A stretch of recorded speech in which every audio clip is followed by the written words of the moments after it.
국내 유일한 아시아 전문 팟캐스트 아시아팟.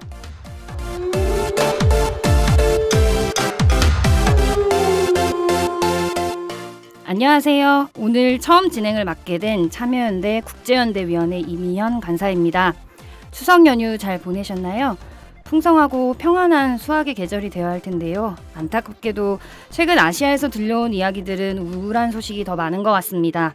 여전히 심각한 상태인 로힝자 난민들 소식에 더해 아시아 국가들의 민주주의가 위태롭다는 징후를 보여주는 소식들도 계속 들리고 있습니다.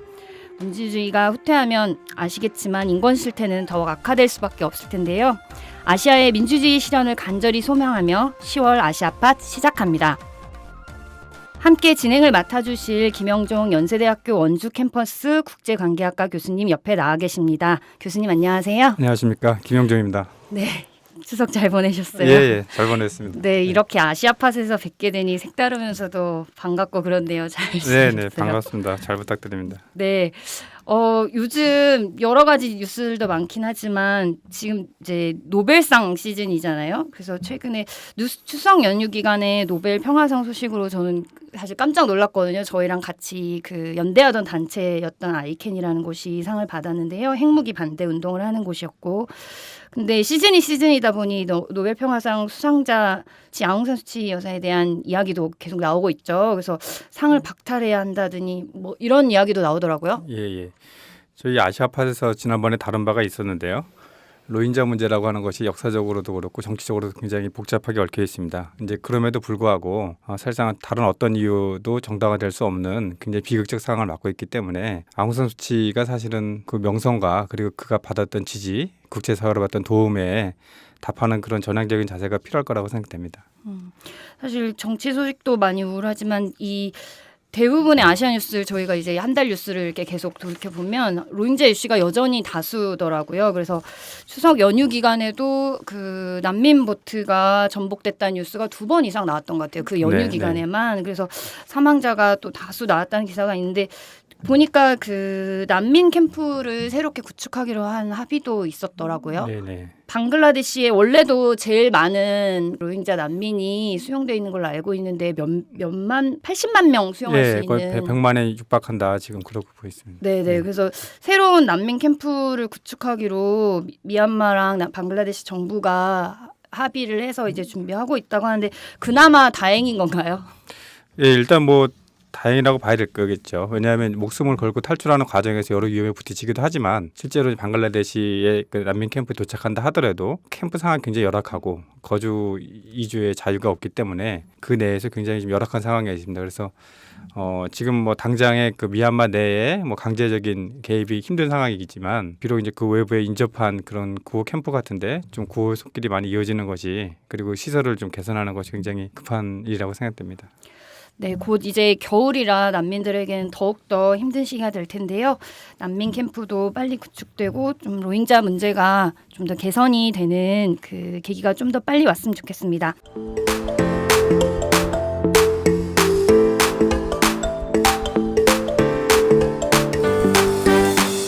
지난 한 달 동안의 주요 아시아 뉴스를 살펴보는 월간 아시아 뉴스 시작하겠습니다. 첫 이야기는 싱가포르의 새 대통령에 대한 뉴스인데요. 지난달 싱가포르의 새 대통령이 뽑혔다면서요?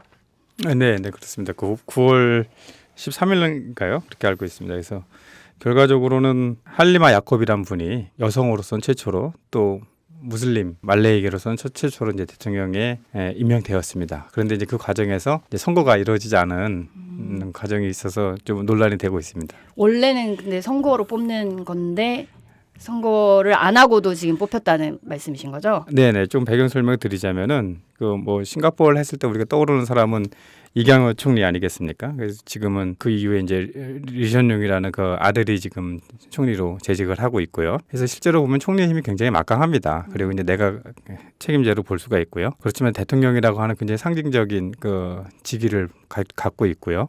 그래서 대통령의 실질적인 정치적인 권한이라든가 역할이라고는 굉장히 상징적인 수준에 머물러 있습니다. 이제 그럼에도 불구하고 사실은 이제 소수 종족에 대한 배려 그리고 국가에 대한 대한 통합, 뭐 이제 그런 걸 구실로 인해서 대통령에게 상징성과 더불어서 일종의 권한들이 좀 있긴 있습니다. 예를 들어서 정부의 예산을 집행하는 과정에 있어서의 동의권이라든가 또 주요 관료 고위공직자들을 임명하는 데 있어서의 거부권을 행사할 수 있는 능력들 뭐 그런 것들이 제한돼 있지만 실제적으로 권한을 행사하는 데 있어서는 대통령 자문위원회와 반드시 그 협의를 거쳐야 되게 되어 있습니다. 그래서 실질적으로 대통령이 현안에 대해서 자기 정치적 견해를 밝힌다거나 하는 것은 굉장히 어렵게 되어 있고 실제로 그런 정치 현안에 일찍 개입하지 않는 것이 통상적인 관례로 되어 있습니다. 좀 상징적인 그렇죠. 역할이 좀 큰 편이군요. 네, 그렇습니다. 근데 지금 이번에 논란이 됐던 거는 이제 처음에는 이제 90년 초반까지 의회에서 선출을 했었습니다. 이제 그러다가 이제 직접적인 선거로 돌아서게 됐고요. 그래서 이제 선거를 해왔었는데 이번 같은 경우에는 이제 싱가포르 헌법에 이제 어떤 경우가 있냐면은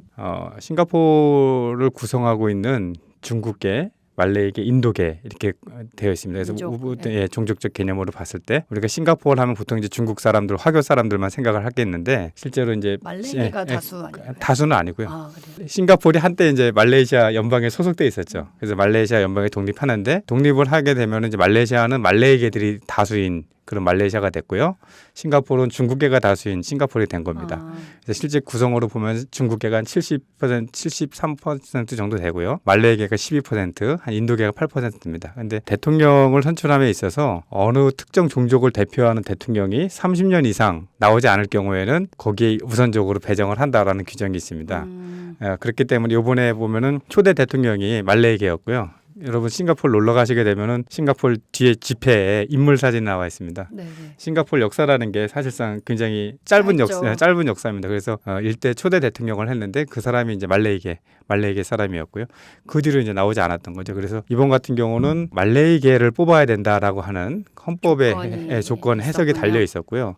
그 과정에서 이제 다른 후보들도 이제 후보 등록 신청을 했습니다. 이제 그런 과정에서 다 이제 조건이 부합하지 않았다라고 판결이 된 건데요. 2명은 말레이계가 아니다라는 거고 2명은 우리 돈으로 하면 약 4천억 원 정도 이상 되는 그런 규모의 회사에 고위 임원을 지낸 민간일 경우에는 그런 사람들이 후보로 등록할 수 있다. 어떻게 보면은 굉장히 소수 엘리트 충원으로서 제한을 시켜놓은 그런 엄격한 제한이라고 볼 수 있겠습니다. 그게 누구나 뜻을 가진 사람이 정치에 도전하거나 대통령이 될 수 있는 게 아니라 굉장히 엄격하게 엘리트주의로 조건을 달아놨다 이렇게 볼 수 있는데 나머지 분들은 그렇게 탈락이 됐고 그래서 유일하게 조건을 만족시키는 사람이 이분이었다라고 해서 선거가 없이 됐는데 됐습니다. 그런데 거기에 대해서 이제 그거 비판의 여지가 몇 가지 있습니다. 논란이 있는데 첫 번째는 그분 자체가 이제 전 하원 의장을 지내기도 했었지만 결국은 종족의 대표성을 갖고 있는다고 하는 것이 누구를 위한 것이냐. 그분이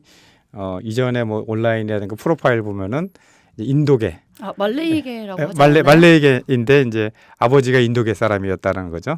그래서 그게 공식적으로 자기는 이제 인도계 무슬림이었기 때문에 실제로 우리가 생각하는 종족적 개념 이런 것들이 동남아 지역에 가면 굉장히 막 혼합이 많이 됩니다. 왜냐하면 주변 지역과의 그 교류라든가 역사적 그런 것도 굉장히 밀접하게 했기 때문에 어쨌든 그런 정체성이 정치화되는 과정에서 또다시 논란이 되었다는 것이고요. 그리고 무엇보다 이제 지금 리시현 총리가 가지고 있는 몇 가지 현안들이 있습니다. 특히 아버지 이강요가 죽으면서 자기 집을 나는 우상화되는 걸 원치 않는다 해서 집을 이렇게 집 터져 그거를 이제 다 철거해라 이렇게 얘기를 했는데 현재 이 총리는 그거를 하나의 좀 기념관 뭐 이런 식으로 해서 하나의 좀 정치적 유산을 더 이렇게 확대하고 그걸 후광을 좀 입으려고 하는 노력이 있고요. 거기에 이제 형제들 간에 또 이제 이견 차이가 있고.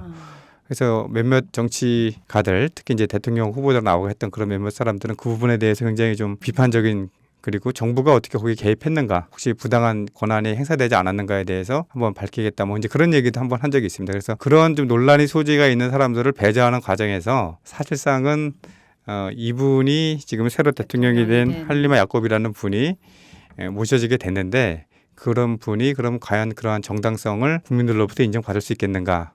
라는 그런 이제 여러 의문이 제기되고 있는 상황입니다. 배경이 있었던 네네 거군요. 그렇습니다. 근데 북한에서 축전을 보내왔다는데 그게 어떤 맥락에서 이렇게 원래 북한에서 축전을 보내죠? 어떻게 된 거죠? 뭐 이제 축전을 보내왔다고 이제 뉴네이션이라고 하는 것이 어떻게 보면은 이제 풍자 시사에 대해서 좀 비판도 하면서 이제 풍자 같은 게 있는데 저도 네.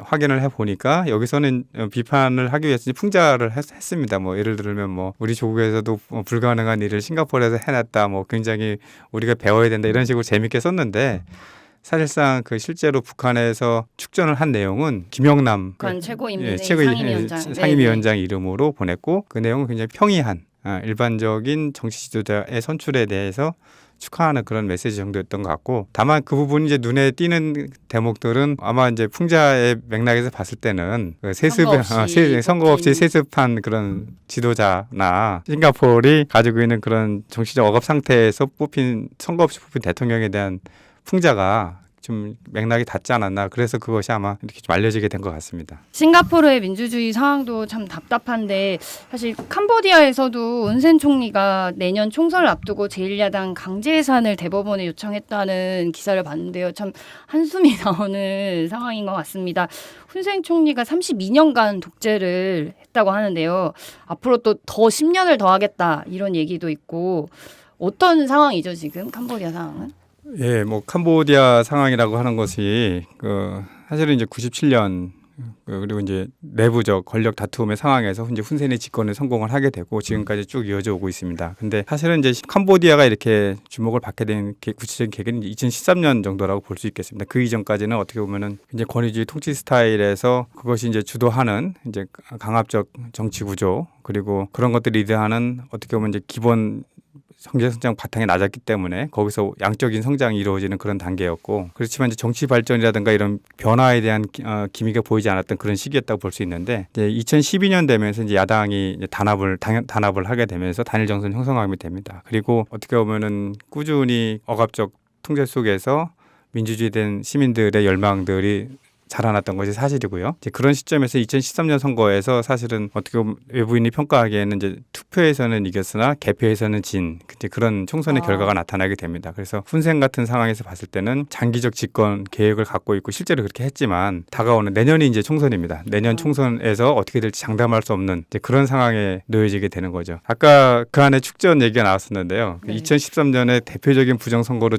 대표되는 그 상황에서 또 축전을 보냈나요? 아닙니다. 당시에 이제 한국의 전 박근혜 대통령이 축전을 보냄으로써 굉장히 그 세계적인 주목을 받은 바 있습니다. 왜냐하면 모든 나라에서 캄보디아의 총선이 굉장히 우려를 표했을 텐데, 그죠? 부정선거라 이렇게 우려를 표한 상황이었는데 그렇게 보낸 바가 있고요. 근데 사실 지금 상황에서 보면은 캄보디아가 이제 올해 지방선거를 치렀습니다. 근데 지방선거를 치는 과정에서 실질적으로 약 70%의 그 의석을 가지고 있지만 야당의 약진이라는 것이 어마어마하게 크게 늘어났습니다. 이전에 비해서 그런 것이 일단 구체적인 위협으로 지금 훈센이 느낄 거라고 보고 있고요. 그리고 이제 훈센이 사실은 굉장히 여러 가지 악법적인 조치들을 취합니다. 그래서 악법을 입법을 하게 되고 거기에 따라서 굉장히 억압적 정치 구조를 강화해 나가고 있는 상황입니다. 특히 야당 지도자들 그리고 이제 NGO들 그리고 언론들 그래서 지금 다수의 그 NGO 활동가들 그리고 언론에 대한 탄압 그리고 거기에는 특히 이제 외국의 지원을 받는 NGO 단체들 그리고 외국과 연결되어 있다고 의심되는 그래서 정부의 비판적이라고 의심되는 언론들에 대한 탄압 그리고 취소 그리고 뭐 시민단체 폐쇄 강제 출국 뭐 이런 조치들이 지금 이어져 있고요. 그리고 거기에는 또 이제 야당 지도자들에 대한 음모 그리고 스캔들로 조작 사건에 의한 투옥 뭐 이런 것들이 지금 계속 이어지고 있다고 봅니다.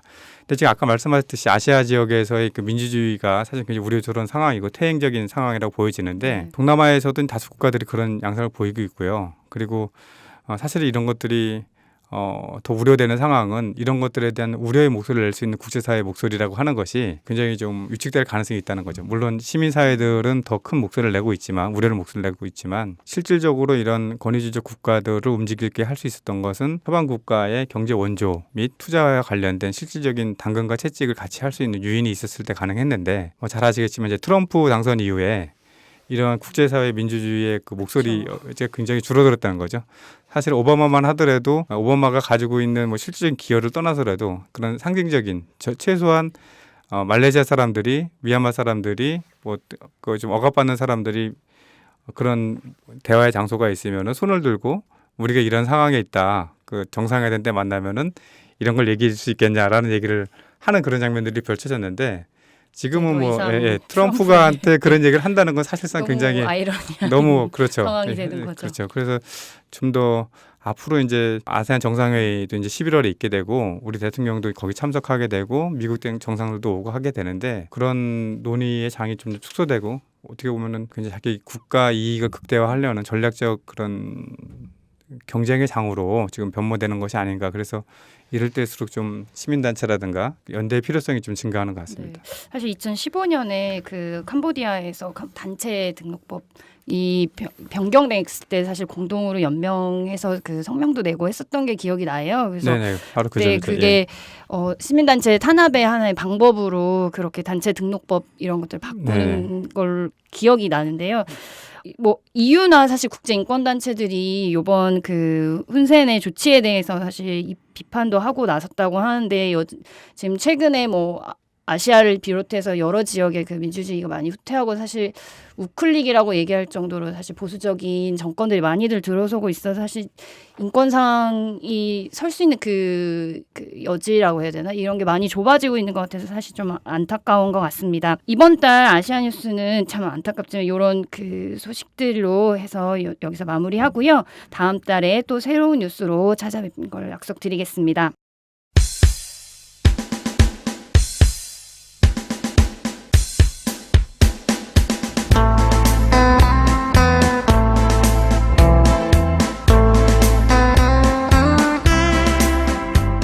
연휴가 길다 보니 저는 가족들과 위안부 피해자 이야기를 그린 I Can Speak라는 영화를 볼 기회가 됐었는데요. 오늘의 초대 손님 이분이 하신 일에 대해서도 사실 이 영화 보면서 많은 생각을 하게 되더라고요. 오늘은 베트남 전쟁 중 한국군에 의한 민간인 학살과 관련해서 한배평화재단의 구수정 상임이사님 모셨습니다. 안녕하세요, 이사님. 네, 안녕하세요. 네, 반갑습니다. 반갑습니다. 네. 이렇게 이 자리에서 또 뵙게 돼서 너무 반갑고요. 사실 이사님 이미 사실 아시는 분들은 다 많이들 아실 텐데 그래도 구수정 이사님 그 소개랑 또 한배평화재단에 대해서 모르시는 분들도 꽤 계실 것 같아요. 그래서 단체 소개까지 좀 부탁을 드리겠습니다. 저는 베트남에서 참 오래 살았습니다. 제가 처음 베트남 갔던 게 93년 겨울이었고요. 그리고 올해 본격적으로 한국으로 귀국을 했으니까 주로 한 23년 정도의 시간을 베트남에서 23년. 보냈던 것 같습니다. 참 깁니다. 어떻게 처음에 베트남에 가시게 된 건가요? 처음에는 베트남에 공부하러 갔어요. 그래서 유학을 하게 됐고요. 베트남에서 베트남 현대사 전공을 하면서 처음에 베트남어도 모르고 갔으니까 베트남어부터 배워서 베트남에서 석사과정, 박사과정 그렇게 공부를 했었습니다. 그럼 현대사 공부하시게 되면서 베트남 전쟁 중 한국군에 의한 민간인 학살에 대해서 아시게 된 건가요?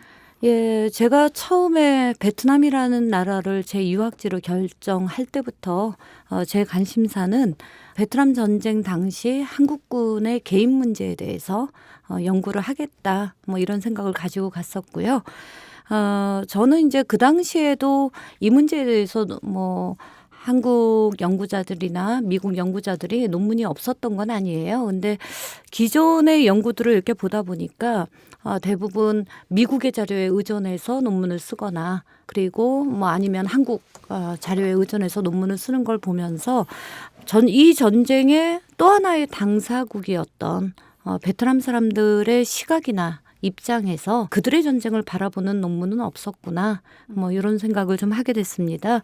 그래서 석사 논문 준비하는 과정에서 이제 베트남에 흩어져 있는 한국군 관련 자료들을 이렇게 좀 수집하는 그런 노력들을 했었는데 아무래도 베트남이 사회주의 국가이다 보니까 외국인이 베트남 자료나 베트남 정보에 접근하는 게 굉장히 제한적이었어요. 예, 그래서 뭐 몇 년 동안 굉장히 고생을 하다가 정말 어렵게 자료 하나를 입수하게 됐는데 하필이면 이 자료가 한국군 민간인 학살 관련 자료였어요.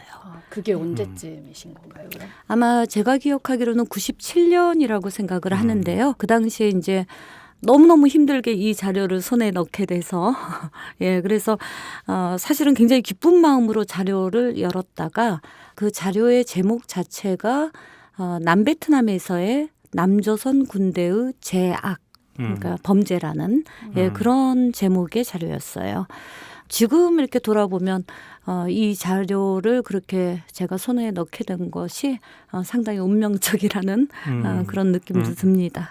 사실 베트남 전쟁 중 한국군에 의한 민간인 학살이 사실 국내에 이제 조금씩 나오고 있기는 하지만 사실 많이 알려져 있지 않잖아요. 사실 저도 뭐 신문에서 이런 일이 있다 정도만 알지 구체적으로 어느 지역에 어느 정도의 피해가 있는지 사실 잘 모르거든요. 그래서 그 어느 정도 피해가 있었는지 그런 걸 혹시 소개해 주실 수 있을까요? 예, 그러니까 저도 최근에 알게 된 사실인데 이제 이 전쟁은 사실은 우리가 베트남 전쟁이라고 부르지만 남베트남에서 일어난 전쟁이죠. 그리고 그때 당시 이제 베트남은 분단이 되어 있는 상황이었는데 공교롭게도 그 한국군 민간인 학살을 이렇게 포함한 이제 뭐 베트남 전쟁 과정에서 일어나는 그 전쟁 범죄를 조사하는 위원회가 1966년부터 북베트남에서 결성이 됩니다. 예, 그래서 이건 참 놀라운 일이죠. 남베트남에서 일어난 전쟁 과정에서 이제 뭐 민간인 학살도 있을 수 있고 전시 성폭력 문제라든지 그밖에 이제 기타 여러 가지 전쟁 범죄를 조사하는 위원회가 북베트남의 정부 기구 산하로 이렇게 꾸려지는 거예요. 제가 이제 뭐 한국군 전쟁 범죄 관련해서 이제 오랫동안 자료를 수집해 오고 있지만 아직까지 저도 이제 1966년에 결성됐던 이 전쟁범죄 조사위원회의 관련 자료들은 제가 아직도 저도 확인한 바는 없습니다. 이게 공개가 아닌가요? 예. 전쟁범죄조사위원회가 한국군의 범죄만을 상대로 아니요, 꼭 그렇진 않고요. 그렇진 미군 않고요. 예, 범죄라든지 뭐 이제 베트남 전쟁 참전 국가들이 이제 공식적으로는 5개 국가가 있으니까 예, 요 과정에서 일어난 주로는 이제 미군 범죄고요. 예, 그런데 이제 어쨌든 저는 그 당시에 이제 북베트남이 남베트남 전쟁 과정에서 일어나는 한국군 민간인 학살에 대해서도 관련 자료들을 끊임없이 정보나 자료들을 수집하고 이것을 이제 어떤 형태로든지 또 세계에 알리는 그런 작업도 했던 것 같은데 일례를 들면 나중에 이제 베트남 전쟁을 끝내자라고 하는 종전 협정에 이제 최종적으로 사인을 하게 되는 분이 여성입니다. 보통 대부분의 전쟁은 남성이 그러게요. 시작하죠. 근데 이 전쟁, 이 길었던 30년의 전쟁을 종지부를 찍는 그 평화협정에 사인을 하는 이제 분이 그 당시 남베트남 임시혁명정부의 외무장관을 이제 역임했던 우엔티빈 여사예요. 근데 이제 이 우엔티빈 여사가 70년대 초반 뭐 이럴 때 파리협정, 종전협정을 체결하는 과정에서 여러 회의들이 계속 이어지잖아요. 그런데 이 회의 과정에서도 한국군 민간인 학살에 대한 어떤 수치나 통계 같은 것들을 몇 번 발표를 하게 됩니다. 이미 그때도. 예, 이미 그때도 뭐 예를 들면 이제 한국군 전투부대가 주둔했던 지역 중에 한 개 성인데 꽝남성이라고 있어요. 근데 뭐 꽝남성에서 뭐 1966년부터 69년까지 약 700명의 민간인들이 한국군에게 학살당한 것으로 이렇게 조사가 됐다든지 뭐 이런 발언들이 나오게 되는데 이 밖에도 또 다른 발언이 있었죠. 뭐 베트남 전쟁 과정에서 한국군에 의해서 약 크고 작은 민간인 학살이 약 3천여 건 정도 일어난 것으로 보인다. 뭐 이런 식의 발언들을 국제사회의 회의에 나와서 이렇게 하시거든요. 근데 요 결과가 아마도 그 66년에 한국군이 아니죠. 전쟁범죄조사위원회에서 이제 이렇게 조사한 그런 내용의 결과들을 가지고 이런 발표를 했던 게 아닌가. 뭐 이런 생각이 좀 들고요. 그럼 정부기구 그 산하에 있었던 그 전쟁범죄조사위원회 내용 중에 뭐 한국군이 아니더라도 미군 거라든지 이런 게 전혀 공개가 되진 않았나요? 예, 그러니까 제가 이제 여러 가지 자료를 보면서 66년부터 전쟁범죄조사위원회가 결성돼서 활동했다라고 하는 내용은 제가 확인을 했는데, 이제 그 자료에 전범조사위원회가 굉장히 많은 자료들을 아마 생산해 냈을 거라고 보여져요. 근데 그 자료에 접근한 적은 없고요. 제가 이제 아까 말씀드렸던 그 자료는 이제 1975년에 베트남 전쟁이 끝나게 되죠. 근데 이 전쟁이 끝난 직후부터 이제 그 베트남 지방 정부 차원에서 이제 전쟁 범죄들을 조사를 하는 그런 작업들을 이어갑니다. 그리고 이 작업은 지금 현재까지도 계속되고 있어요.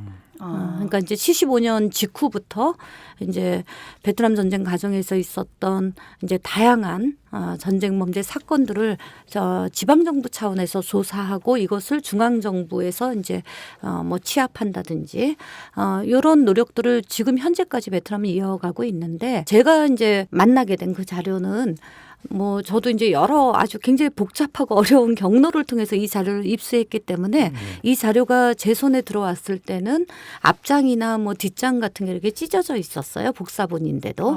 그래서 이제 제가 그 정확한 출처를 추정할 뿐이지 확인은 직접 못했습니다. 근데 일단 이제 제가 추정하는 그 출처는 베트남 인민군대 산하의 뭐 정치국 이런 곳에서 생산된 그런 자료일 거라고 추정이 되고요. 예. 이 자료의 연도는 아마도 한 80년대 중반에 작성되지 않았나. 이렇게 추정이 됩니다. 그래서 그 얘기는 뭐냐면 아마도 전쟁이 끝난 이후에 한국군 주둔 지역에 있는 지방 정부들이 이제 조사했던 한국군 전쟁 범죄를 종합한 그런 보고서 형태의 자료가 아닐까 이렇게 보여져요. 예.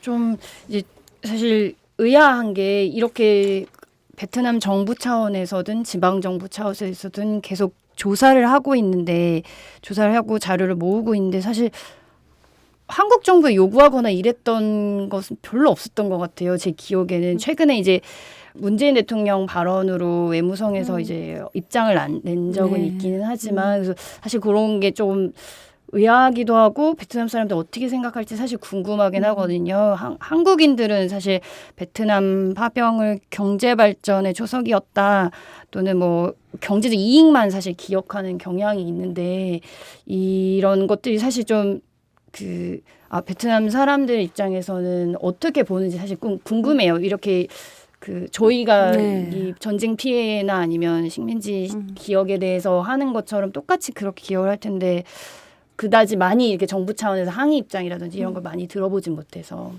저는 이제 크게는 두 가지 이유가 있을 것 같은데요. 예.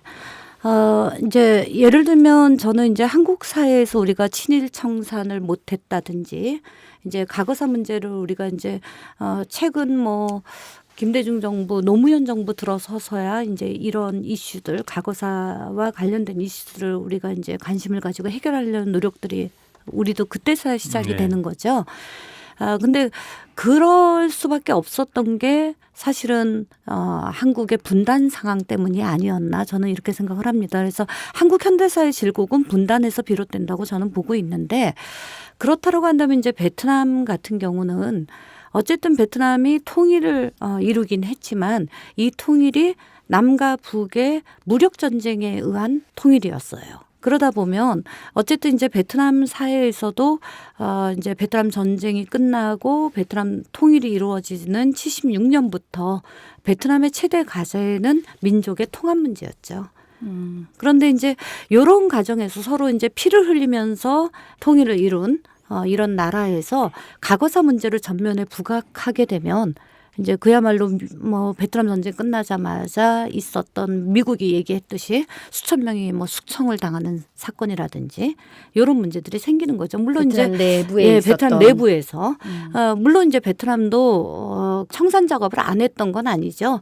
우리가 이제 흔히 알고 있는 것처럼 이제 뭐 강제 수용소 이런 형태로 이제 뭐 일본에 부역했던 사람들이라든지 아니면 뭐 미국에 부역했던 사람들 뭐 이런 사람들을 이제 수용소에 수용해서 재교육, 사회 재교육을 시킨다 뭐 이런 식의 이런 내용의 청산 작업을 안 했던 건 아니지만 어쨌든 75년 이후에 이런 통일, 무력에 의한 통일을 한 베트남으로서는 일단 민족 간의 갈등이라든지 남베트남과 북베트남의 갈등 이런 것들을 통합하는 게 최우선 과제였던 거죠. 그래서 베트남이 이런 상황에서 통일을 하자마자 과거사 문제를 전면에 등장시키기는 굉장히 어려웠을 거라고 하는 그런 생각이 들고요. 또 하나는 이제 어쨌든 베트남이 사회주의로 통일이 됐습니다. 네. 그래서 이제 우리하고는 체제가 다르죠. 그래서 베트남이라고 하는 체제 속에서는 시민사회가 엄밀하게 존재할 수가 없어요. 그래서 이제 시민사회가 자신의 피해라든지 위로부터는 이제 아까 말씀드렸던 것처럼 중앙정부 차원이든 아니면 지방정부 차원이든 뭐 전쟁 범죄를 조사하고 피해 사실을 확인하는 이런 노력들을 하긴 했지만 이것이 밑으로부터 피해자들 스스로로부터 아니면 피해 지역의 지역 주민들의 목소리부터 자신들의 문제를 해결해 나가는 이런 시민사회의 어떤 성장이나 이런 과정이 없었기 때문에 아무래도 베트남 사람들이 피해의 입장에서는 이 문제들에 대한 제기가 좀 어려웠던 게 아닌가 일단은 그렇게 보고 있습니다. 근데 얘기를 듣다 보면 그러면 그동안은 그런 시민사회가 아직 이제 발전하기 전이었고 또 민족 통합이 우선적 과제였기 때문에 미뤄뒀던 또는 이제 우선시되지 않았다는 얘긴데 그 말을 다시 한번 해석해 보면 앞으로는 얼마든지 사실 이런 문제가 뭐 청산해야 될 뭐 국가 간의 과제로 나오지 않을까 싶은 생각도 드는데요. 이제 한국 사회에서 이 문제가 처음으로 공론화됐던 것은 1999년이었죠. 그런데 베트남 같은 경우는 이제 99년에 물론 베트남 언론들이라든지 이제 베트남 사회 일각에서도 한국군 민간인 학살 문제가 이제 한국이 먼저 제기했지만 베트남 사회도 이 문제가 이제 일각에서 얘기가 나오기 시작했던 건 맞아요. 그런데 베트남에서는 오히려 한국과 달리 이 문제가 좀 본격적으로 제기된 시점이 제가 보기에는 한 2014년 이제 그게 얼마 안 어떤 됐네요, 그러면 그게 진짜. 어떤 계기냐면요. 2014년이 한국군 파병 베트남 파병 50년이 되는 해였습니다. 그리고 2015년이 베트남전 종전 40년 그리고 한국군 전투병 파병 50년이 되는 해였어요. 그러니까 이제 한국군 전투부대가 베트남에 들어가게 되는 게 2015년이 50년이 되던 해였기 때문에 이 얘기는 베트남 입장에서 달리 얘기를 하면 2016년부터 이제 한국군 전투부대가 있었던 베트남 중부 곳곳에서 한국군 민간인 학살 50주기들이 돌아오는 그런 시점이었던 거예요. 그래서 이제 2016년 그리고 올해 2017년 그리고 내년 2018년까지 한국군 전투부대가 거쳐갔던 마을마다 이제 50주기를 이제 추도하고 애도하고 하는 그런 뭐 위령제라든지 아니면 이제 합동 제사라든지 이런 것들이 계속 줄을 잇게 되는 거죠. 그러면서 당연히 베트남 사회의 관심이 이 한국군 파병 문제에 쏠릴 수밖에 없었던 거죠. 그래서 어쨌든 그런 계기로 해서 2014년부터 오히려 베트남에서는 훨씬 더 이 한국군 문제가 베트남 사회에서 이제 재조명을 받게 됐던 그런 계기가 됐던 것 같습니다. 예. 말씀을 듣다 보니까요. 사실은 역사 문제를 대하는 그 관점에 있어서 그 국가, 정부와 그 당과 일반 사람들의 시각 차이가 좀 존재했던 것 같습니다. 정치적 이유도 있는 것 같고 예를 들면은 저도 사실은 이제 베트남 해외여행을 처음 간 게 베트남이었고요. 97년 1월이었습니다. 그래서 당시에 약간 그 나름의 그 문제 의식을 갖고 이제 베트남을 갔던 기억이 있고요.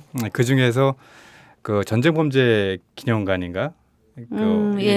전쟁 증적 박물관일 거예요. 그런가요? 예. 그래서 가보면은 그 한국군 그이 상륙하는 거 그 사진 해놓고 또 이제 미군들이 고문하거나 이제 헬기에 태워서 이렇게 거기서 뭐 잔혹하게 이렇게 네. 살해하는 그런 것들도 나오고 있는데, 근데 그 중에 보면은 우리 전쟁의 이것은 그 미국이라든가 그 적에 대한 증오심이 아니라 그 전쟁의 잔인함을 알리기 위한 기록들이다라는 그런 네. 얘기를 어렴풋이 기억에 납니다. 근데 그것이 굉장히 인상적이었다는 생각이 드는데, 그 국가 입장에서 봤을 때는 그런 것들을 대하는 것이 아까 이제 한국을 말씀하시긴 하지만 한국은 어떻게 보면 분단이라고 하는 굉장히 치명적이었고, 근데 그 이전의 역사적 과오를 책임 있는 사람들이 집권을 했기 때문에 그걸 청산할 수 있는 주체가 아니었다는 측면이 있고요. 대신에 이제 그 베트남 같은 경우에는 그런 거를 청산할 수 있는 그런 정통성을 부여받은 사람들이 집권했지만 그것이 또 다른 국가 이데올로기에 의해서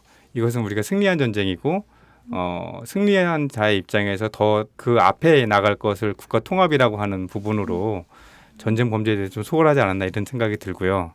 그리고 또 지금에서 생각되는 거는 지금 피해자들 중심으로 전쟁 범죄에 대해서 이렇게 밝혀내고 그런 것들이 작업이 구체화된다는 사실이 있지만, 또 국가 차원에서 그것이 어떻게 적극적으로 대처할지가 한편으로 또 우려가 되는 것이, 그때는 이제 정치적 이데올로기적 측면에서 승자의 입장을 강조하면서 본의 아니게 외면했다고 본다면은 지금의 상황에서는 또 경제적 요인들 이제 그런 것들이 중요하지 않게 될까 우려되는 바입니다. 이제 예를 들면은 2017년 그 무역 통계를 보면은 중국, 미국 다음으로 베트남이 지금 우리나라 3대 교육 국가입니다. 교육, 그렇죠. 그런 만큼 굉장한 그 베트남 서로에게 있어서 우리에게 서 굉장히 중요한데, 흔히 얘기하는 역사 문제와 경제 문제를 연관시켜서 그런 작업이 제대로 되지 않을 수 있지 않을까. 그 베트남 정부 입장에서도 혹시 그런 우려가 있지 않을까 생각이 듭니다. 예, 지금 수년째 한국이 이제 대베트남 투자 1위국이죠. 베트남 입장에서는 외국인 투자 제일 큰 손. 가장 큰 투자를 그것도 뭐 작년 올해 뭐 이런 정도가 아니라 지금 오랫동안 그렇죠. 이제 한국이 지속적으로. 베트남 투자 1위국의 자리를 지키고 있고, 예. 베트남 입장에서는 당연히 이제 한국과의 관계, 뭐 경제적 관계뿐만 아니라 또 정치 외교적 관계라든지 고려해야 될 부분들이 굉장히 많을 거예요. 그런데 이제 어쨌든 제가 그 이제 베트남 피해자들을 직접 만나면서 이제 제 느낌은 우리들의 이런 시각하고는 조금 다른데요. 하나는 이제 뭐 제주에 가서 이제 제주 4.3 피해자들을 만난다거나 아니면 광주를 간다거나 그러면 이제 우리나라에서 있었던 이런 민간인 학살의 이제 피해자들을 보면은 이제 당신의 고통도 고통이지만 이것을 참아 밖에다가 나는 이런 피해를 당했어라고 이 억울함을 입 밖으로 토해내지 못했던 그 세월에 대한 아픔이 또 훨씬 더 커요. 그렇죠. 예. 그런데 베트남 같은 경우는 어쨌든 75년부터 줄곧 한 해도 빠지지 않고 한국군 민간인 학살이 일어났던, 그래서 이제 이게 확인된 이런 마을에서는 어쨌든 지방 정부가 해마다 위령제를 치러왔어요.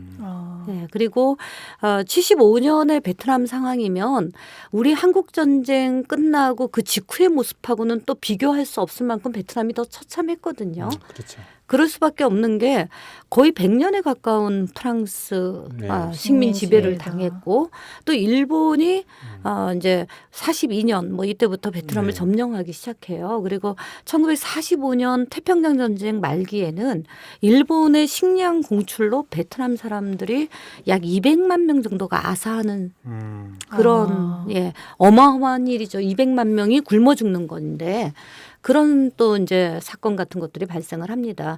그리고 나서 이제 45년에 일본 패망으로 베트남이 해방됐나 보다 했더니 46년에 또다시 프랑스가 재침략을 해서 이 전쟁이 54년까지 가죠. 베트남 분들은 이 전쟁을 항불 전쟁이라고 부르는데, 그리고 나서 이제 디엠벤프 전투로 프랑스를 드디어 몰아냈더니 바로 또 미국이 직접 개입하면서 전쟁이 또 이어져요. 이렇게 해서 이어진 전쟁이 75년에 끝나는 거예요. 그러면은 100년의 식민지에 바로 이어서 30년 전쟁을 겪은 75년의 베트남, 뭐 3년 전쟁 겪었던 우리도 한반도 전체가 초토화됐다라고 얘기를 하는데, 이게 베트남의 상황은 우리랑 비교할 수 없을 정도로 힘든 이런 상황에서 어쨌든 그런 상황에서 베트남의 지방 정부가 전범 조사를 하는 거예요. 그래서 몇몇 한국군 그 학살 지역에 가면 그 당시에 이제 지방 정부 차원에서 뭐 유해 발굴 같은 거 했던 그런 사진들이 남아 있는데 이 사진이 얼마나 그 당시에 베트남 상황을 보여줘요. 이 사진을 보면은 이건 도대체 어떤 카메라로 찍었을까?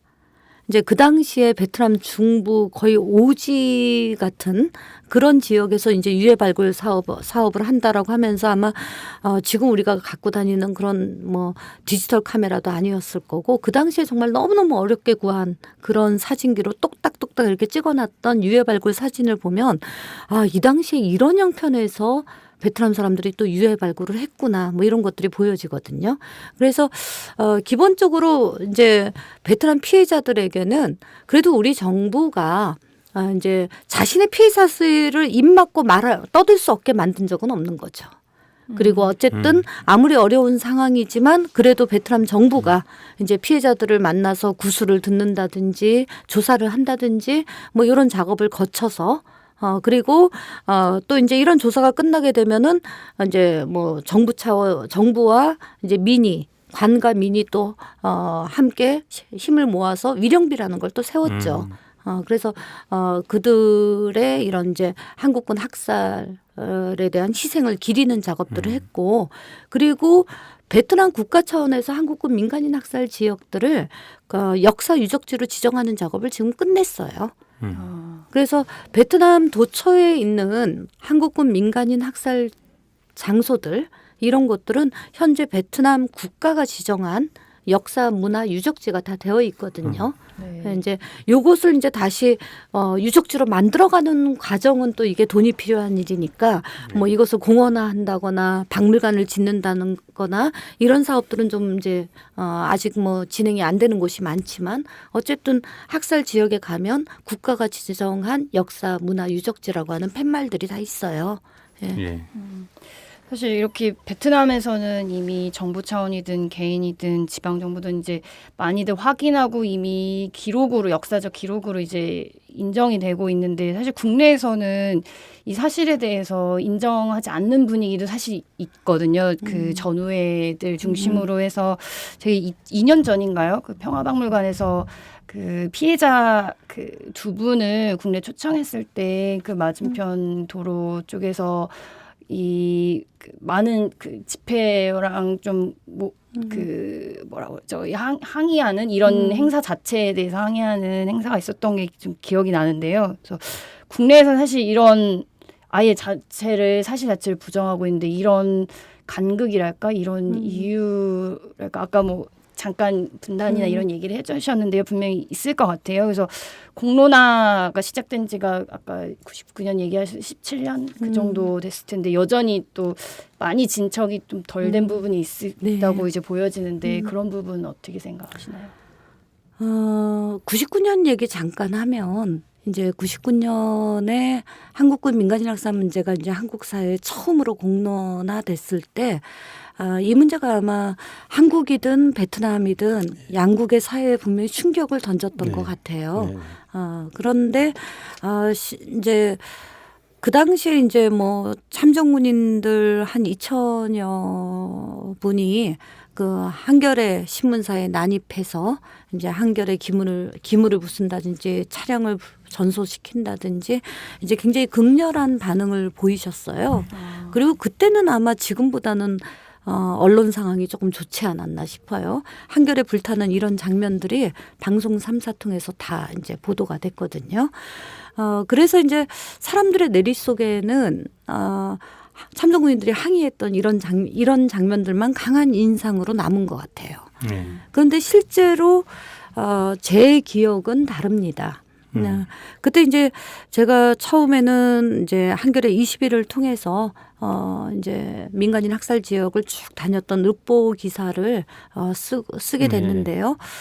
하루에 한 1000여 통 이상의 이메일을 당시에 받았던 것 같아요.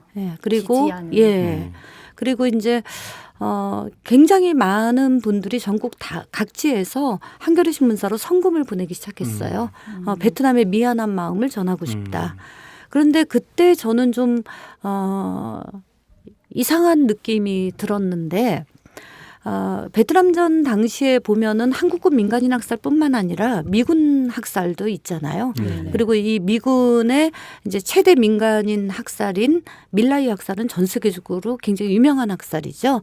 근데 그때 당시 이제 밀라이 학살 같은 경우는 그 미군들이 학살하는 장면 하나하나 사진으로 남았어요. 미군이 촬영을 그렇게 했다는 말씀. 그렇죠.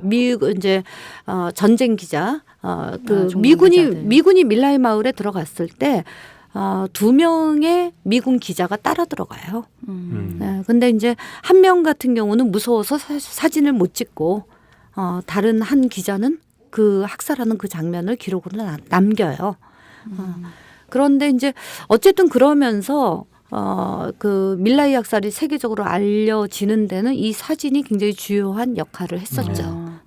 뭐 예를 들면 사람들이 쓰러져 죽는 그 처참한 뭐 내수가 터져 나오고 창자가 배 밖으로 이렇게 흘러나오고 뭐 이런 장면뿐만 아니라 미군이 실제로 총을 들고 학살을 하는 그런 장면들 이런 것들이 이제 사진으로 남았으니까요. 그런데 이런 사진이 이렇게 명백하게 증거로 남아 있는데도 불구하고 당시 미국에서 이제 미국민들을 상대로 우리 군인이 베트남에서 학살을 했을 거라고 믿느냐 이런 이제 그 리서치를 했는데 대다수의 미국민들이 60% 이상 되는 미국민들이 우리 군인은 절대로 학살을 할 리가 없다 이런 답변이 나왔다는 거예요. 그런데 99년에 제가 이제 그 르포 기사를 썼을 때는 뭐 피해자들을 인터뷰하고 그 지금 피해자들의 현재를 이제 그분들의 모습을 사진으로 전달하긴 했지만 그 당시에는 한국군 관련해서 한국군들이 베트남에서 민간인의 학살을 했다라고 하는 것을 증명할 수 있는 그 어떤 사진 한 장도 없었거든요. 예. 그런데 대다수의 한국민들은 그래 한국 군대는 어쩌면 학살을 했을 거야. 이렇게 믿었단 말이에요. 전쟁에 참상을 학살이 아닐까요? 없을 거라고는 생각을 잘 안 하셨던 거죠. 그래서 이게 어떻게 가능한가.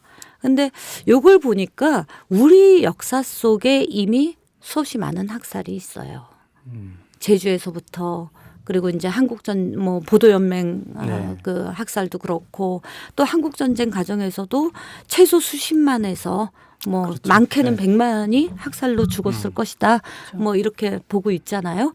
그래서 우리 역사 안에 수없이 많은 학살이 있었기 때문에 자국의 군대가 자국민을 학살하는 것에 대해서 이것을 도대체 불가능한 일이라고 한국 사람들은 생각 안 하는 거죠. 그래 어쩌면 그게 가능한 일이야라고 생각을 했던 것 같아요.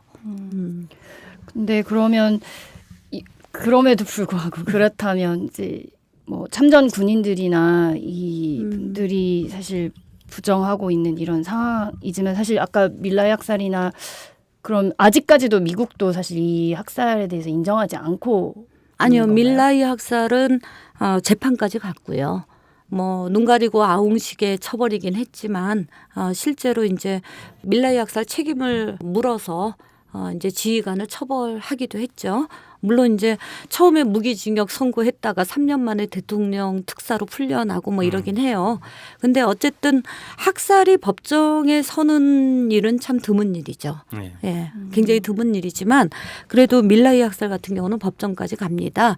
그러니까 이제 우리 사회에서 이제 이 문제에 대해서 이제 아주 극렬하게 반발하시는 분은 역시 어쩔 수 없이 이제 참전 군인들이신 것 같아요. 이제 그분들 같은 경우는 이제 내가 국가의 명령을 받고 사지에 가서 내 청춘을 다 바쳐서 이제 애국을 하고 돌아왔더니 이제 내가 살인마가 되어 있다. 뭐 이런 이제 정체성의 혼란이나 뭐 이런 것들을 느끼시면서 이 문제를 받아들이시는 게 좀 어려우신 것 같은데요. 근데 아까 2년 전에 이제 베트남의 이제 생존자라고 저희는 부르죠. 학살에서 살아남으신 분들이니까 네. 베트남 피해자들이 역사적으로 최초로 한국을 이제 방한하는 그런 일이 있었는데, 최초였군요, 그때가. 예, 그게 최초였죠. 근데 이제 그때 참전군인들이 많이 몰려오셨어요. 저희는 이제 사실 이분 베트남 피해자분들을 한국으로 모셔오면서 사실 참전군인들하고 이렇게 진짜로 충돌이 일어날 거라고는 뭐 그럴 수 있겠다 정도로 이제 아주 가벼운 우려를 했지 실제로 정말 이분들이 이렇게 몰려 나오실 줄은 몰랐죠.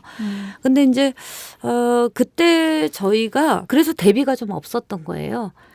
근데 이제 저는 그때 아마 그 베트남 피해자들 모시고 저희가 헬스케어를 좀 해드리느냐고 녹색병원 가서 이제 이분들이 아무래도 몸에 상처도 많으시고 이제 뭐 학살의 상처들을 갖고 계시니까 건강 검진을 좀 이제 해드렸었어요. 그리고 이제 건강 검진 마치고 제가 너무 놀라웠던 건 그렇게 큰 상처를 가지고 계시는 분들이 평생의 병원이라는 데를 처음 가보셨대요.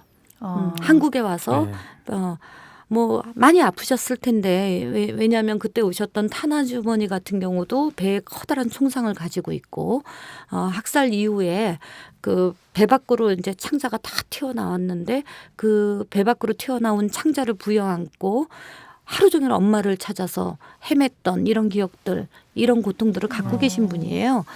그리고 이제 헬기로 미군에 의해서 헬기로 이제 병원에 후송돼서 당시 8살이었죠. 근데 그 8살의 아이가 이제 그 상처를 치유하고 다시 이제 그 병원에서 나오기까지는 거의 1년에 가까운 치료를 받아야 했었다고 하고요.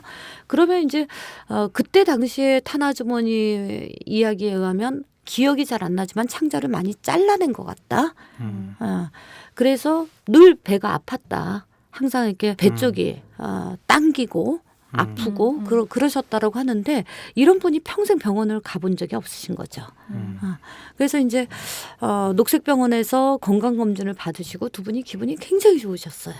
내가 한국에 와서 이런 호사를 내 평생의 병원은 처음이야. 이렇게 기분이 좋으셨는데 그래서 이제 검진 마치고 이제 이분들 묵고 계시는 호텔로 돌아가던 과정에 저희가 전화를 급하게 긴급한 전화를 받은 거예요. 호텔 앞에 이제 그 참전군인들이 약 1000여 명이 몰려와서 다 군복을 입고 계시고 뭐 이런 이제 긴급한 소식을 전해 듣게 됐어요. 근데 그때 제가 제일 먼저 떠올랐던 건 이분들한테는 이게 학살의 재현이겠다. 그러니까 이제 50년 전에 군복 입은 한국군들하고 맞닥뜨려서 가족을 다 잃고 당신도 뭐 이렇게 이제 총상을 입거나 뭐 파편상을 입거나 이랬던 그 불구덩이에서 살아남았는데 또다시 서울 한복판에서 군복을 입은 그 다수의 한국군하고 맞닥뜨리는 상황이 벌어진다면 이건 이분들한테는 학살의 재현일 텐데 이러면서 상당히 걱정이 됐었어요. 네. 정말 너무 걱정이 돼서 감히 뭐 이렇게 말을 못 꺼내겠는 거예요. 그래서 이제 정말 저도 입이 잘 안 떨어졌는데 지금 호텔로 돌아가면 이런 상황이랍니다. 이렇게 어렵게 말씀을 전했어요. 그랬더니 그때 두 분이 오셨는데 손을 꼭 잡으시더라고요. 그런데 너무 놀랍게도 첫 마디가 울지 마. 이제부터는 울지 마. 이분들이 이제 계속 그 당신이 겪었던 학살을 증언을 해야 했기 때문에 매번 증언을 할 때마다 울음을 터뜨리셨어요. 이제 서울에 오셔서. 예, 그렇죠. 그랬는데 두 분이 손을 꽉 잡더니 이제부터는 울면 안 돼. 우리는 떳떳하고 당당하게 저 참전군인들하고 만나야 돼. 뭐 이렇게 말씀을 하시는 거예요. 그래서 뭐 이제 저희가 경찰에는 이제 당연히 신변보호 요청을 하고 이제 호텔로 돌아가는 과정이 참으로 힘겨웠어요. 이제 인사동이 보통 이렇게 차 없는 거리잖아요. 근데 이제 호텔로 바로 가는 길이 다 막혀 있었기 때문에 이제 경찰의 신변보호 요청을 받으면서 인사동길을 역주행해서 이제 호텔의 뒷문으로 접근해서 호텔이 또 높으니까 벽에 철제 사다리 놓고 호텔로 이제 이렇게 기어서 올라가는 전문이야. 예, 그런 상황으로 이제 아이고야. 굉장히 긴박하게 그렇게 이제 이 두 분들을 안전하게 호텔로 이렇게 이제 모시는데 그 과정에서 이 두 분은 계속 이제 창밖으로 참전군인들이 보였죠. 이제 군복을 입고 확성기를 틀고 군가를 틀고 그리고 이제 그때 그 참전군인들이 이 두 분의 그 얼굴을 정말 엄청나게 큰 플래카드로 만들어서 이분들은 피해자가 아니다라든지 이분들은 베트콩이다라든지 이런 플래카드를 들고 나오시는 이런 장면들하고 계속 마주쳤는데 그 과정에서 이 두 분이 계속 내리게 해달라. 나는 저 참전군인들을 직접 꼭 만나고 싶다. 이러셨어요. 근데 사실은 너무 위험하기 때문에 성사는 안 이제 차를 세워드릴 수가 없었는데 네, 정상적인 대화가 안 되겠죠. 그렇죠. 예. 그랬는데 저는 굉장히 폭력적인 상황이잖아요.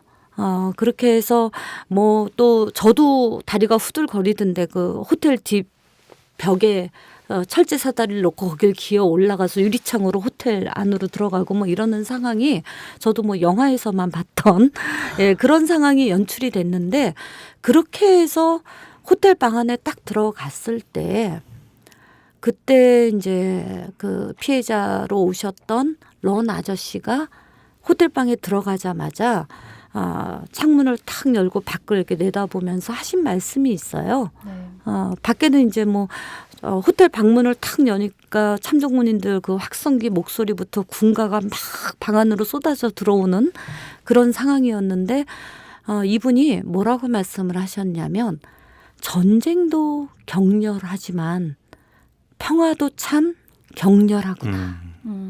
이 말씀을 한마디 하시는데 저는 그때 이분이 이 참전군인하고 이렇게 참전군인들하고 맞닥뜨리는 이 과정을 전쟁이라고 느끼지 않는구나. 이걸 폭력이라고 느끼지 않는구나. 이 충돌조차도 평화로 이해하시는구나. 우리가 평화로 가는 과정이라고 이해하시는구나. 이런 생각이 들면서 굉장히 안도감이 들었던 그런 되게 느낌이 인상 있습니다. 깊은 말이네요. 평화로 가는 길, 가는 과정도 격렬한 것이다. 네, 말씀 들으면서 보니까 어떻게 보면 그 베트남 정부도 그 지속적으로 그런 그 진상 파악을 해왔고, 네. 그리고 어떻게 보면 직접 피해자분들도 봤을 때 의식이라든가 이런 것들이 어떻게 보면 과거를 대할 그런 우리와 마주해야 된다면 그 마주할 준비가 돼 있다는 생각이 드는데 사실 우리 쪽에서의 준비가 여전히 부족하다는 생각이 듭니다. 그렇죠. 특히 저는 이제 기본적으로 드는 생각이 어떤 일이 있었는가에 대한 그 합동조사라든가 진상조사, 진상조사, 그렇죠? 예. 진상조사 같은 것이 같이 좀 이루어지는 것이 어떻게 보면 시발점이 아닐까 그런 생각이 들거든요. 혹시 정부에서는 그런 걸 고려할 수 있을까요? 99년부터 어쨌든 한국의 시민사회는 미얀마의 베트남 운동을 지속해온 거예요. 네. 처음 한국군 민간인 학살 문제가 제기됐을 때 노군리 사건 같이 제기됐거든요. 그 동시에 이제 거의 한 달 간격인가 그렇게 해서 제기가 됐는데 그 당시에는 굉장히 핫한 이슈였죠. 노군리 학살이든 베트남 민간인 학살이든.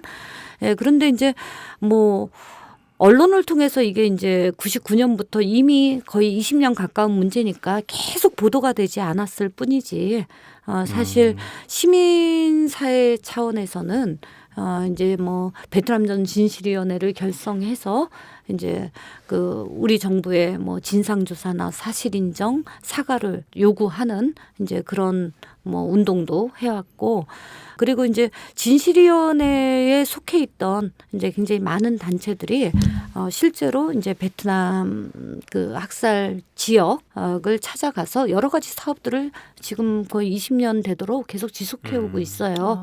그러니까 이제 피해 지역에 그 아이들에게 장학 사업을 한다든지 아니면 이제 학살 피해 지역에 들어가서 그 지역 주민들을 대상으로 한 이제 무료 진료 사업을 한다든지 그리고 뭐 그 당시 한겨레 신문사에서 이제 미안해요 베트남 캠페인을 해서 한배 평화 공원도 이제 세웠고요. 네.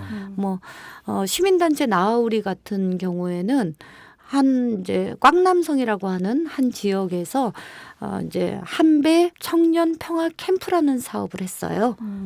그래서 이 사업을 통해서 어쨌든 꽝남성에 있는 거의 모든 이제 우리가 알고 있는 한은 모든 한국군 학살이 일어났던 모든 마을에 가서 뭐 작게는 뭐 도로를 만드는 사업부터 위령비를 짓는 사업 뭐 교실도 짓고 병실도 짓고 뭐 이런 사업들 그리고 뭐 독거노인인 피해자들 집 짓기 사업이라든지 이런 것들을 한 10년 정도 쭉 했거든요. 그래서 그 결과를 지금 보면 깡남성에 우리가 모르는 학살이 있을 가능성은 많지만 적어도 우리가 현재 알고 있는 한국군 피해 마을에 적어도 크든 작든 한 가지 사업 이상씩을 해놓은 거죠.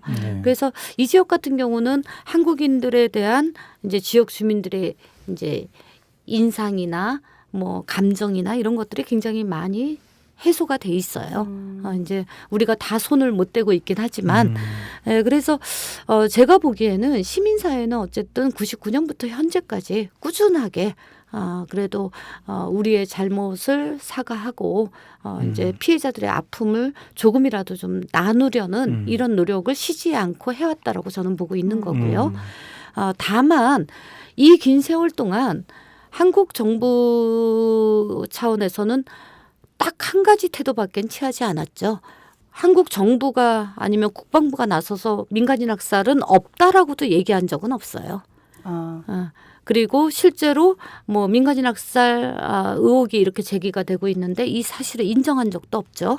처음부터 끝까지 한국 정부는 일관되게 침묵이라고 하는 그런 태도를 견지하고 있는 것 같아요. 전혀 공식적인 입장이 나온 뭐 적이 이게 없군요.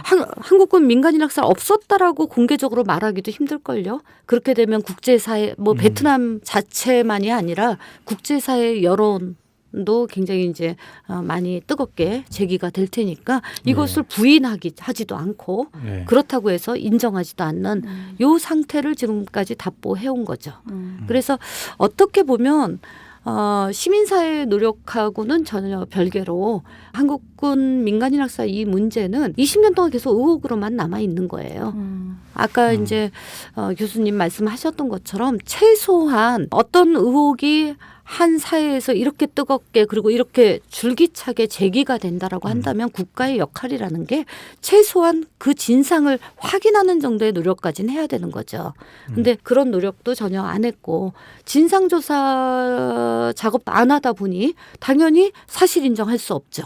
그렇죠. 예, 사실 인정 안 되는데 어떻게 사과하겠습니까? 사실로 예. 확인된 바가 없다. 그런 그렇죠. 태도를 취하고 있는 거죠. 그리고 뭐 그러니 사과도 못 하고 당연히 피해자들에 대한 법적 배상이나 뭐 이런 것들은 논의가 안 되는 거죠. 그래서 이제 계속 답보 상태를 이렇게 갖고 지금 한 20년간 이 문제가 오게 되는 것 같습니다. 사실 이야기 들으면 들을수록 사실 위안부 이슈와 사실 많이 공통점이 있다는 생각이 계속 드는데요. 사실 정대협의 윤미향 공동대표가 사실 주한 베트남 대사관 앞에서 이런 민간인 학살 관련된 사죄하는 내용의 1인 시위도 계속하고 그래서 사실 이 많은 연결점 또 이렇게 피해 입은 경험이 있는 사람이 또 연대하는 마음으로 그런 보듬어주고 서로 이런 게 되게 우리가 진짜 이 두 가지 이슈가 되게 어떻게 보면 정말 하나도 다르지 않은 이슈구나 이런 생각을 자꾸 하게 되더라고요. 그래서 요런 그리고 구수정 이사님께서 또 제1회 기론옥 여성평화상 수장자이시기도 하셨죠. 그래서 이 두 가지 운동 사이에서는 또 어떻게 연대를 하고 계신지 이것도 궁금합니다. 사실 저는 이제 한국군의 베트남 민간인 학살 문제가 위안부 문제랑 닮아 있다. 뭐 이런 식의 직접 비교는 저는 개인적으로는 잘 안 해요. 이제 좀 별개의 문제라고 보고 있긴 해요. 네. 다만 이제 피해의 문제와 가해의 문제라든지 이제 과거사를 대하는 국가로서의 일본의 태도, 그리고 이제 우리가 가해 문제에 대해서 우리가 가지는 태도, 이런 것들을 비교할 때는 이제 뭐 우리가 좀 돌아볼 여지가 있지만 네. 사실 이제 베트남전 당시 한국군 민간인 학살 문제는 오히려 이제 우리 사회 안에 있었던, 우리 한국 현대 사회에 있었던 한국군에 의한 그 굉장히 많은 민간인 학살들이 있었던 거고, 그것과 좀 오히려 더 닮은 문제죠. 그리고 이제 물론 이제 당연히 한국군에 의한 전시 성폭력 사건들은 베트남에서 많이 확인됩니다. 예, 굉장히 많은 여성 피해자들이 있고요. 그리고 또 이게 여성들의 이런 성폭력 피해에서 그친 것이 아니라 성폭력에 의해서 또 아이들이 태어난 사례들도 그렇죠. 많이 확인돼요. 그래서 모든 라이다이안이 다 그런 건 아니고요. 사실 성폭력이 임신으로까지 연결되는 케이스가 그렇게 아주 많은 건 아니라서, 그렇지만 이제 저희가 직접 확인했던 성폭력에 의해서 태어난 라이다이안들도 베트남에 이렇게 존재를 하고요. 그런데 일본이 주장하는 것처럼 한국이 이제 그 군대 차원에서 이안소를 운영했다거나 그래서 이제 한국군에게 복무했던 베트남 이안부가 있었다, 뭐 이런 사실하기는 제가 피해 지역을 그래도 20년 동안 계속 다니고 있는데 한 번도 확인된 적이 없습니다. 그래서 저는 이제 약간은 다른 문제로 보고 있고요. 다만 정대협에서 이제 나비 기금을 만들어서 네. 이제 우리가 피해인 문제만 갇히지 않고 우리의 피해를 통해서, 지금 이 시각에도 뭐 전쟁은 세계 곳곳에서 일어나고 있는 그렇죠. 거고요. 그리고 그 전쟁으로 인한 뭐 전시 성폭력 문제는 지금도 계속 발생하고 있는 거잖아요. 그래서 그런 피해자들까지 보듬는 그런 활동을 하고 있는 것은 제가 보기에는 굉장히 중요한 일인 것 같아요. 네. 우리가 이제 우리 뭐 일본군 이안부 피해 문제만 우리가 얘기를 한다면, 그렇다면 이것이 그 문제를 거쳐서 이제 평화운동으로 확산되기에는 굉장히 한계를 가질 텐데, 그렇게 노력을 해주고 있는 것은 굉장히 대단한 일인 거죠. 네. 9월 19일이 한배 평화재단 1주년이었습니다. 그래서 그때 베트남과 함께 여는 평화 만만만 캠페인 이런 걸 선포식이라고 해야 되나요? 네. 선포도 했는데요. 그 어떤 내용의 캠페인인지 좀 소개를 해주셨으면 좋겠습니다. 만만만이라고 하는 캠페인 이름인데요. 베트남 전쟁을 만일의 전쟁이라고 부르죠. 30년 동안 전쟁이 일어났던 거의 거예요. 사실은 상상하기가 힘들어요. 아이가 태어나서 30년, 30살이 되도록 한 세대가 다. 전쟁 속에서 이렇게 쭉 자라난다는 게 사실은 굉장히 긴 전쟁이었죠. 그래서 만만만 캠페인은 만일의 전쟁, 만인의 희생. 사실 제가 2002년인가 제주 인권학술대에 가게 됐어요. 그래서 이제 그 당시까지 이제 이때가 한국 사회 민간인 학살 문제 제기된 지 초창기였기 때문에 사실 민간인 학살이 광범위하게 조사가 되거나 뭐 이제 그 수치가 집계되거나 이럴 수 있는 상황은 아니었죠. 그런데 이제 어쨌든 그때까지 제가 만난 미국 자료를 통해서든 아니면 제가 직접 베트남 현장 답사를 통해서든 제가 만난 학살들을 집계한 수치가 약 80여 건 정도의 한국군 학살이 있었고 이런 학살을 통해서 약 9천여 명의 민간인, 베트남 민간인들이 학살당한 것 같다. 라고 제가 발표를 했는데 이것은 그때까지 그야말로 그때까지의 집계일 뿐이에요. 제가 알고 있는. 네. 그런데 이제 이게 마치 공식적인 통계처럼 지금은 한국의 언론들이든 네. 하여튼 이 문제를 제기하면 항상 이 수치가 나오더라고요.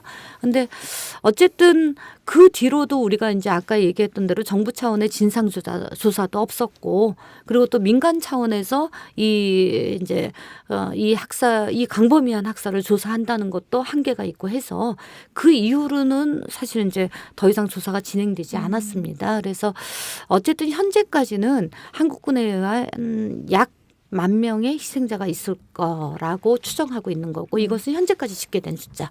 사실은 그것이 얼마나 강범위할지는 사실 저는 엄두가 안 나요. 실제로는 뭐 10,000명이 아니라 수십만 명도 가능할 것 같은데 어쨌든 한국군에 의한 10,000명의 희생자. 예, 그리고 이런 한국군 학살이 50주기를 맞으면서 적어도 한국 사회에서 최소한 10,000명의 연대로 이제는 우리가 이 문제를 조금씩이라도 이렇게 해결해 나가야 되지 않는가 해서 만일의 전쟁, 만인의 희생, 만인의 연대. 만만만 캠페인 이렇게 이름을 지었습니다. 그래서 요 캠페인을 통해서 이제 50주기 즈음 하니까 또 추모하고 피해 마을에 마음을 전달하는 이런 취지로 이런 캠페인을 하신다는 거죠. 또 사실 올해 내년 계속 바쁘실 것 같아요. 이거 그 만만만 캠페인 말고도 또 준비하시는 게 있다고 들었습니다. 시민평화법정이라고 들었는데요. 요건 또 어떻게 진행되는 건지 또 어떤 의미가 있는지. 네. 시민평화법정은 말 그대로 시민들의 힘으로 만들어내는 그런 법정입니다. 그래서 저희 이제 베트남의 피해자분들이 원고석에 앉게 될 거예요. 그래서 이제 저희가 지금 생각하고 있는 마을은 이제 하미마을, 폭립풍년마을 이 두 곳의 피해자들을 한국으로 모셔와서 이제 이분들이 원고가 되고 대한민국 정부를 피고석에 앉혀서 이제 저희가 50년 동안이나 이제 제기하지 못했던 아니면 저희가 지체했던 그 민간인 학살의 진실을 이제 밝혀내는 그런 법정이 될 것 같고요. 실제로 이제 저희가 이 법정을 준비하게 되는 데는 2000년에 일본 동경에서 열렸던 여성 국제 전범 법정이라고 하는 게 모티브가 됐는데요. 2000년에 열렸던 이 법정은 그 일본군 위안부 문제의 책임을 묻는 그런 법정이었어요. 이 법정이 열리기까지 일본의 양심적인 시민사회의 노력이 굉장히 컸던 거거든요. 그리고 사실 이 법정을 통해서 한국 사회에서도 위안부 문제라고 하는 것이 본격적으로 제기가 되게 됩니다. 어떻게 보면은 과거사 문제에 대해서 18년 전에 일본의 시민들이 했던 노력을 우리가 뒤늦게 이제 한국 사회에서 이어받는 게 아닌가 싶은데요. 어쨌든 위안부 문제가 그랬던 것처럼 시민평화법정을 통해서 오늘 여러 번 말씀하셨는데 아직도 우리가 가해인 한국군의 베트남 민간인 학살 문제는 아직 모르는 사람들이 너무 많아요. 이 말씀 오늘 여러 번 하셨잖아요. 그래서 시민평화법정을 통해서 이 문제를 좀 이제 범국민적으로 좀 알려내고 우리 시민사회의 관심을 환기시켜내서 이 법정의 결과를 가지고 우리가 실제로 국가 배상 소송까지 그렇게 진행할 그런 계획을 가지고 있고요. 지금 이제 뭐 아까 만만만 캠페인 잠깐 말씀드렸지만 베트남에 이제 한국군이 거쳐갔던 마을마다 지금 이제 추도의 물결들 뭐 이런 것들이 이어지고 있습니다. 50주기 굉장히 크죠. 예, 그래서 이렇게 이제 50주기를 맞으면서 피해자들도 그렇고 그 지역 주민들도 그렇고 또 이 50주기가 베트남 사회에 알려지면서 베트남 분들도 그렇고 이제는 좀 한국이 이 문제에 대해서 좀 사과도 하고 이 문제를 좀 제도적으로도 해결해서 베트남 피해자들의 아픔을 좀 껴안아 줬으면 좋겠다 이런 요구들이 베트남 사회에 실제로 있어요. 예. 그래서 저는 이제 이 문제가 베트남 사회에서도 그 과거사의 뚜껑이 열리고 있다. 뭐 이런 느낌들 좀 받고 있는데요. 저희가 이제 만만만 캠페인을 통해서 어떤 일들을 하냐면 사실 그 베트남에 이제 위령제도 지내고 그러면 이제 마을마다 50주기 일영제들이 쭉 이어질 거 아니에요. 그리고 그거는 이제 관 차원에서 하는 거지만 또 유가족들 차원에서는 집단 제사 같은 걸 지내세요. 집단 제사를 지내는데 이 제사의 이름이 따이한 제사예요. 그러니까 이제 한날 한시에 그 마을에 굉장히 많은 사람들이 따이안에 의해서 한날 한시에 죽은 거죠. 그래서 그날 한날 한시에 따이안에서 죽은 분들을 기리는 이 제사를 이제 따이안 제사라고 하는 거죠. 네. 그래서 저희가 이런 당연히 이제 한국 사람으로서 우리가 이제 마을에서 열리는 이런 위령제나 제사에 저희가 직접 가서 그분들을 위로하고 그분들의 손이라도 잡아드리고 사과의 말을 전할 수 있으면 참 좋겠지만 그러기는 좀 어렵잖아요. 그래서 이제 저희가 조화 보내기 운동 같은 거 하고 있습니다. 예. 뭐 저희 한배평화재단 홈페이지를 통해서 그분들에게 전하고 싶은 글귀라든지 아니면 이제 뭐 조화 옆에 이름도 넣어드리니까 이름 같은 걸 써서 조화 보내기 신청을 해주시면 저희가 그 마을에 위령제 열리는 날 아니면 집단 제사가 열리는 그날 이제 그곳까지 조화를 이렇게 전달을 해드리고요.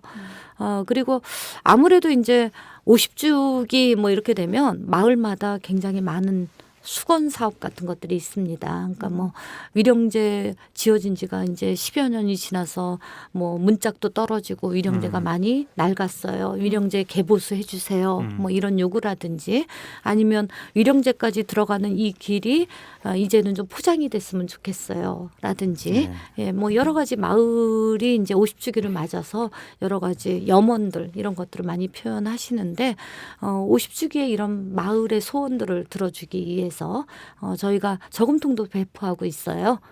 그래서 한배평화재단 홈페이지 들어오셔서 저금통 신청해 주시면 예, 저희가 이 저금통 마을까지 전달하는 이런 역할들도 하고 있습니다. 어쨌든 만만한 캠페인을 통해서 베트남의 한국군 민간인 학살 50주기를 우리가 함께 좀 그 아픔을 나누고 그리고 그 마을에 우리의 마음을 좀 전달하는 이런 계기가 될 수 있었으면 좋겠습니다. 말씀 들으면서 사실 구수정 선생님 같은 경우는 한국의 그러니까 베트남의 문제를 처음부터 문제 제기를 해오시고 문제 제기 비판에 끝나는 것이 아니라 어떻게 보면은 그 마음을 통해서 그 치유하는 과정까지 굉장히 주도적으로 해오셨다고 생각이 됩니다. 저 드는 생각은 정부가 갈 길이 멀지만 또 이제 시민사회에서 또 이렇게 마음이 전해진다면은 사실 그것이 앞으로 진정한 화해로 가는 길이 아닐까 생각이 듭니다. 예. 네, 선생님 오늘 긴 시간 얘기해 주셨는데요. 마지막으로 하고 싶으신 말씀 있으실 것 같은데요. 네, 그 문재인 대통령이 곧 베트남 방문하게 됩니다. 네. 예, 아세안 정상회의 때문에 APEC이죠. APEC이죠. 예, 예. APEC이죠. 예. 그래서 좀 사실은 기대가 좀 있습니다. 아무래도 이제 역대 이렇게 정부 보면 역대 민주정부는 어쨌든 좀 뭐 낮은 차원에서라도 베트남 방문할 때마다 이제 베트남의 사과의 마음을 전하긴 했어요. 김대중 대통령 같은 경우는 이제 유감 발언하셨고요. 예, 그리고 이제 노무현 대통령도 이어서 이제 우리는 베트남 국민들에게 마음의 빚을 지고 있다. 뭐 이런 표현들이라든지 그랬던 것이 이명박근혜 정부 때 이제 중단이 됐던 거거든요. 그렇죠. 예, 그래서 이번에 문재인 대통령은 어쨌든 촛불혁명으로 이렇게 탄생한 한국의 민주정부에 거는 베트남 사람들의 기대가 있다는 거 잊지 마시고 역대 민주정부들이 이어왔던 이런 사과의 그 행보를 좀 이어갔으면 좋겠다. 예, 꼭 좀 그렇게 해서 좀 이 문제에 대해서 좀 한 발 더 나아가는 그런 해결이 좀 빨리 있었으면 좋겠다라는 그런 바람이 있습니다. 네. 그럼 오늘 사실 마지막 순서가 베트남 민중가요 소개하는 코너가 마지막으로 있습니다. 구수정 선생님께서 오늘 베트남 민중가요 중에 웬만한 베트남 사람들은 다 아는 노래라고 설명해 주셨는데요. 어떤 노래 가지고 오셨죠? 베트남 기네스북에 봤더니 베트남 사람들이 가장 많이 부르는 노래로 등재가 돼 있더라고요. 예. 그리고 저는 개인적으로 이 노래에 대한 이제 에피소드 하나 갖고 있어요. 베트남은 어쨌든 엄연한 사회주의 국가입니다. 그래서 저희가 베트남을 여행하게 되면 여권을 호텔에 이렇게 맡기게 돼요. 네, 그렇죠. 예, 그렇죠. 네. 예, 그리고 이제 뭐 관광지에서도 여권을 호텔에 맡기는데 저희가 만약에 소수민족 지역이라든지 관광지를 벗어난 어떤 뭐 농촌 마을을 여행한다든지 이럴 경우에 여권을 항상 소지해야 돼요. 근데 이제 저희가 아이들하고 베트남 평화기행을 이렇게 갔다가 아무래도 아이들이니까 뭘 잘 잊어버려요. 그래서 하노이에서 이제 굉장히 멀리 떨어진 소수민족 지역, 허가 없이는 들어갈 수 없는 굉장히 오지를 들어갔는데 하노이 호텔에다가 아이들이 그 여권을 놓고 이렇게 온 친구들이 있는 거예요. 그래서 베트남 공안, 그 무섭다는 베트남 공안이 들이닥쳤습니다.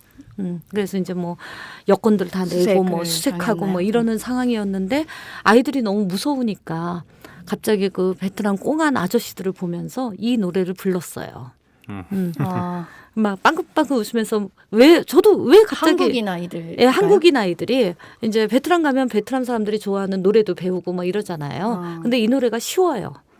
그래서 이제 따라하기가 굉장히 쉬운데 갑자기 그렇게 무서운 꽁한 아저씨들의 표정이 점점 막 이렇게 미소를 짓더니 나중에 저희 그 여권 없이 그 지역에서 바로 쫓겨나는 상황이었는데 저희 그냥 거기서 며칠 잘 머무르다가 오게 된 그런 에피소드가 있는 그런 노래입니다. 제목은요. 대승리의 기쁜 날. 호 아저씨 있는 것 같네. 이런 노래인데요. 호찌민은 이제 그 베트남 사람들에게 호 아저씨라고 불리죠. 원래 이제 호찌민은 베트남의 제1대 국가 주석이었습니다. 우리로 치면 대통령인데요. 대통령을 그냥 베트남 사람들은 호 아저씨 이렇게 불렀던 거예요. 또 다르게는 베트남에서는 호 아저씨는 이제 베트남 독립의 아버지고 베트남 통일의 아버지라고 이렇게 불리고 있어요. 그런데 실제로 정작 평생을 베트남의 독립과 통일을 위해서 자신을 바쳤던 호찌민은 정작 베트남 통일의 날에 없었죠. 사망했죠. 예. 이미 69년에 호찌민이 사망을 하게 되니까 1975년 4월 30일 그 긴 전쟁이 끝나는 날, 그 승리의 그 기쁜 날, 호 아저씨는 베트남 인민들 옆에 없었던 거죠. 그런데 이제 4월 한 28일 정도 베트남의 굉장히 유명한 작곡가인데 이 작곡가가 4월 30일 이제 곧 승리가 올 테니까 그날을 위해서 노래를 작곡을 합니다. 이런 뭐 엄청난 환호가 있었을 거 아니에요? 제가 알기로는 모든 군인들은 자기 소총에 남아있던 탄환을 다 하늘에 대고 쐈대요. 그래서 사이공부터 해갖고 축포가 온 도시로 이렇게 번져가는 그리고 모든 사람들이 이제 길거리로 뛰어나와서 환호를 하는 이런 상황에서 어떤 노래가 불려야 될까? 뭐 이런 상상을 하면서 이제 이 노래를 만들었다고 하는데요. 이렇게 기쁜 날, 대승리의 기쁜 날, 호 아저씨가 마치 내 옆에 있는 것 같네. 뭐 이런 베트남 사람들의 마음을 표현한 그런 노래고요.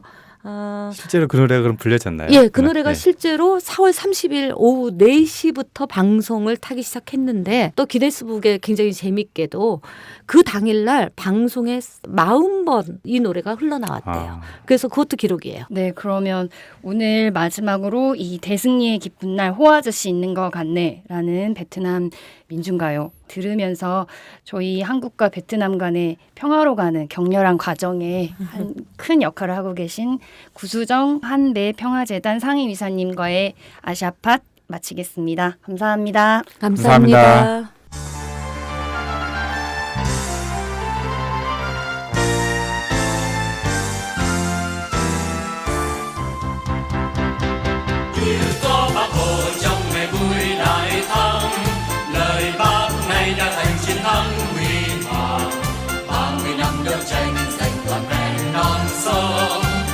nhân dân chủ cộng hòa can chi đã thành công Việt Nam Hồ Chí Minh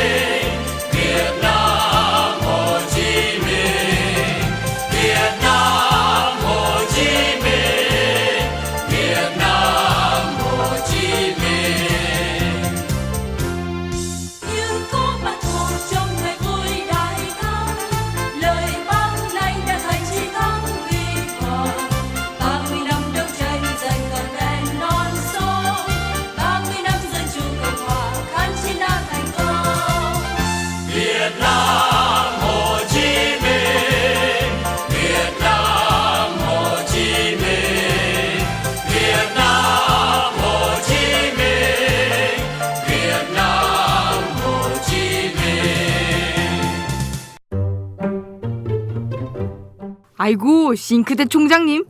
이번에 싱크대는 입학금 얼마나 거두실 거예요? 입학금이요? 뭐 대충 한 100만 원 받을까요? 세면대는요? 그래요 뭐 입학금 어디에 쓰라는 법도 없는데 대충 받던 대로 받죠 뭐. 무슨 소리 하시는 거예요? 입학금은 당연히 새내기들이 입학하는 데에만 쓰여야죠. 어머, 누구세요? 우리는 청년 참여연대. 청년 참여연대는 작년 10월에 발족한 참여연대 부설 기관입니다. 청년 참여연대는 지난 1월 전국 34개 대학의 정보공개 청구를 통해 입학금의 산정 근거가 없다는 것을 확인했습니다. 앞으로 저희는 대학이 입학금 실비만을 받을 수 있도록 활동해 나가겠습니다. 청년들의 더 나은 내일을 위해 노력하겠습니다. 참여연대는 정보 지원금을 받지 않습니다. 청년 참여연대 후원 회원이 되어주세요. 문의 02-723-4251로 지금 전화주세요. 02-723-4251 02-723-4251 띠링띠링.